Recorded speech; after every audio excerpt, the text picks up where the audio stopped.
Madam President, there are several issues swirling around the Senate at this moment.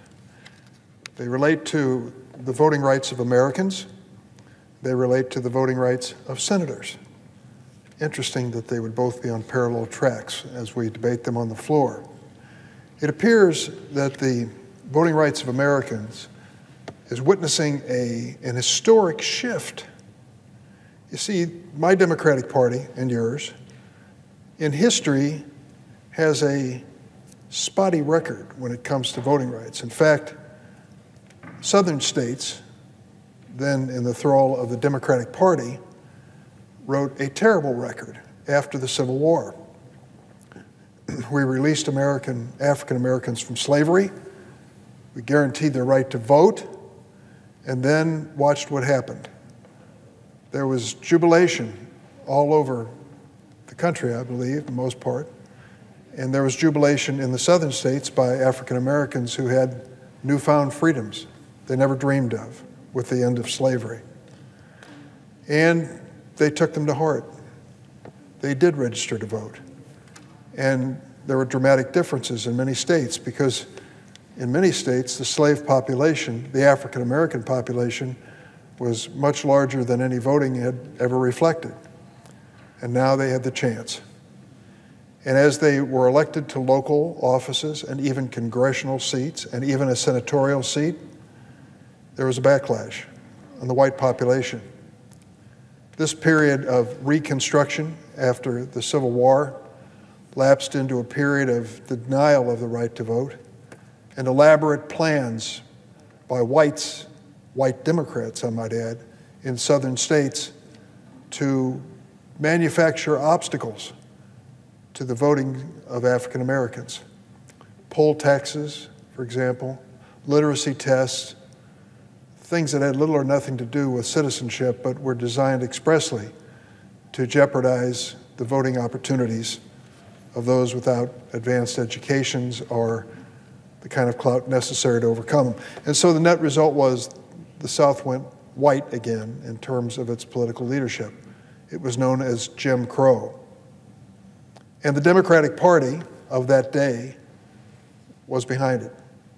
The opposition came from Abraham Lincoln's party, the Republican Party.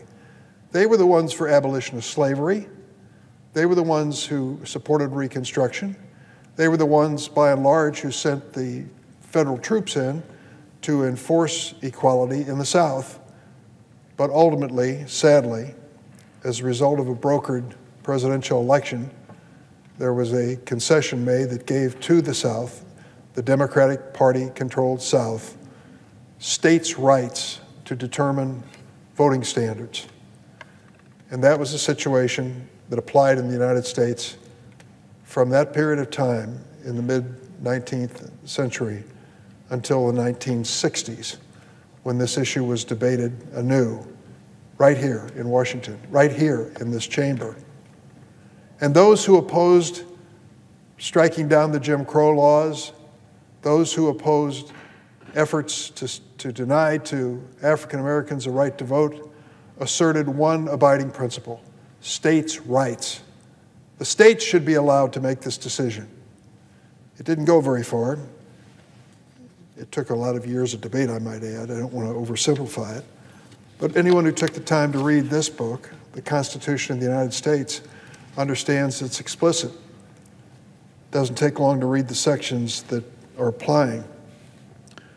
Listen to this and think in your mind whether there's any question who has the authority to determine the rules of federal elections. And I read Article 1, Section 4.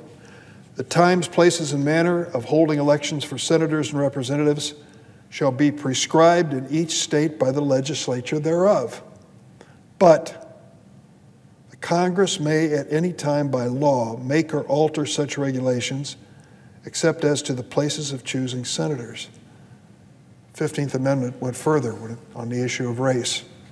And the net result of it was the passage of some laws in the 1960s, the Voting Rights Act, and the establishment of standards to open up opportunities to vote in the South for people of color. It took that long from the late 19th century to the 1960s before that issue was addressed effectively. But for the longest time, it became a consensus issue. Republicans were as supportive of this as Democrats. In fact, proportionally, they were more supportive. The Republican Party, the party of Abraham Lincoln, rejected the theory of states' rights and said there will be federal standards. They are created and will be enforced on a bipartisan basis by presidents of both parties. It was an amazing evolution in America, considering what we've been through, a civil war and all that followed, to have reached the point where we said that the federal government could review decisions made by states if they in any way discriminate on a racial basis or any other basis in terms of ethnic identity. That was so popular and so bipartisan that for years the renewal of that law was automatic. There was hardly a dissenting vote. But boy, have times changed. They've changed to the point where the Democratic Party is now supportive of the Voting Rights Act and what it sought to achieve. And the party of Abraham Lincoln, the Republican Party, comes to the floor every day and argues states' rights. Yes, we're back into that mode again, but the argument is coming from the Republican side of the aisle.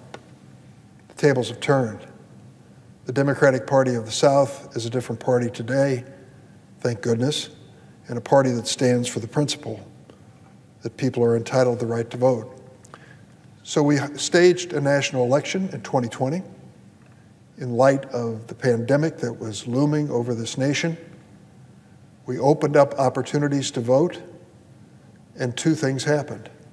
We had the most dramatic turnout of voters in the United States of America for the office of president.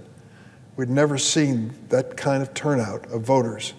And number two, when the agencies of government took a close look at the votes that were cast, they found no evidence, virtually none, of voter fraud or manipulation of the outcome of the election.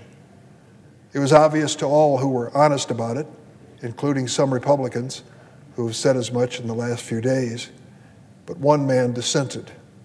That man, of course, was the former president of the United States, Donald Trump, the loser, the official loser in the 2020 election. He's still in total denial. His momentous ego cannot countenance the possibility of rejection by the American voters, and so he claims the big lie that somehow or another this vote was stolen from the poor little former president. Though he can't come up with any evidence to prove any aspect of that and has failed miserably virtually every time he's gone to federal court to argue it, he still continues to make that argument. It was that argument that was the inspiration behind the insurrectionist mob that was here in the Capitol building a little over a year ago, trying to stop the Electoral College vote count. They failed, as they should have. The Constitution prevailed. The will of the American people prevailed. And so in legislatures across the country, including the state of Wisconsin, we see Republican legislatures saying we are unhappy with the results in the 2020 election. We want to change the rules when it comes to voting in our state. And almost without exception, every change in these Republican legislatures results in a limited time to vote, a limited opportunity to vote, new obstacles to vote, on and on and on.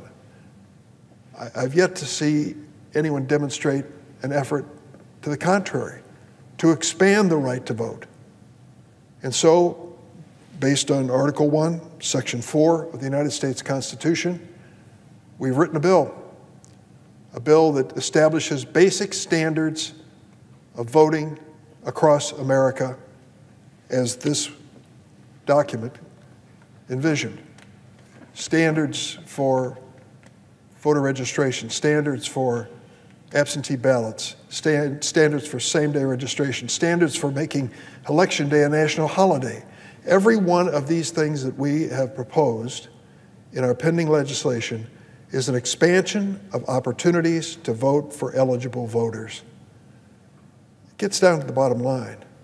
When it comes to eligible voters, should we create obstacles and hardship, or should we make it easy for them to vote without endangering their families, without losing their jobs, without hardship? I think that is the basic mission of a democratic legislature, is it not? The greatest possible participation of the greatest number of voters. Then let them decide on issue after issue. So that is the issue of voting rights in America that now comes to the floor of the United States Senate on the question of the voting rights of senators.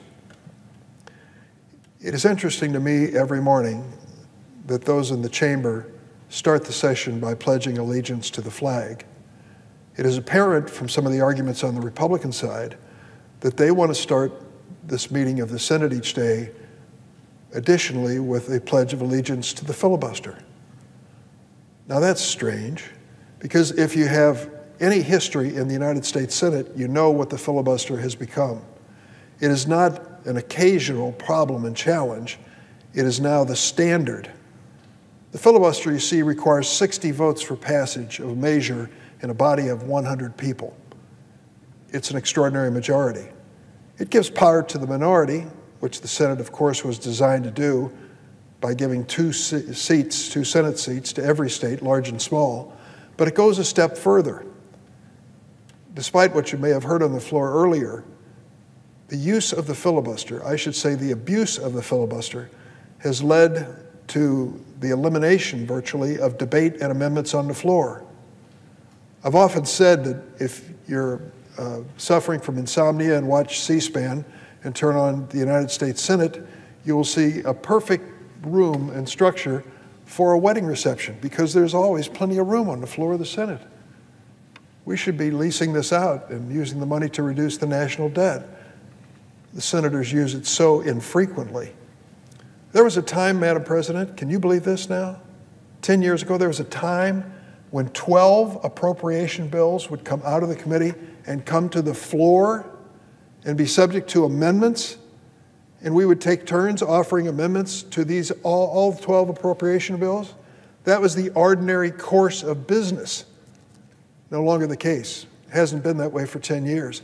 And when it comes to the debate and amendments on all the other items, the numbers tell the story. And I want to thank my friend Jeff Merkley, who has done amazing research on the Senate and its procedure.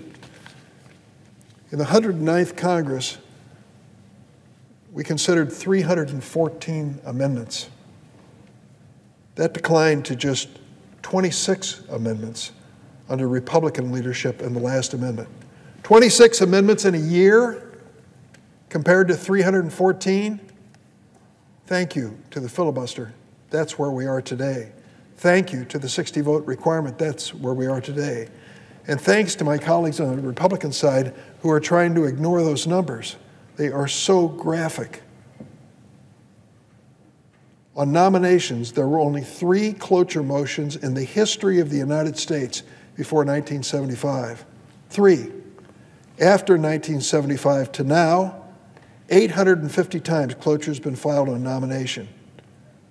852 weeks of Senate time potentially obstructed. That's the Senate today. That's the Senate under a filibuster. And if this Senate is going to join the House in establishing standards for equal voting rights across America, the filibuster is the obstacle. I know this story personally. I introduced the DREAM Act 20 years ago. 20 years ago. And you say, Senator, I thought you were a hotshot legislator. What are you waiting for? Pass it.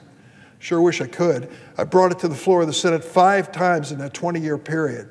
The DREAM Act, to help young people who are living in this country to have a chance, a pathway to citizenship. 5 different occasions it's been stopped by the filibuster. Don't tell me the filibuster opens debate and opportunity.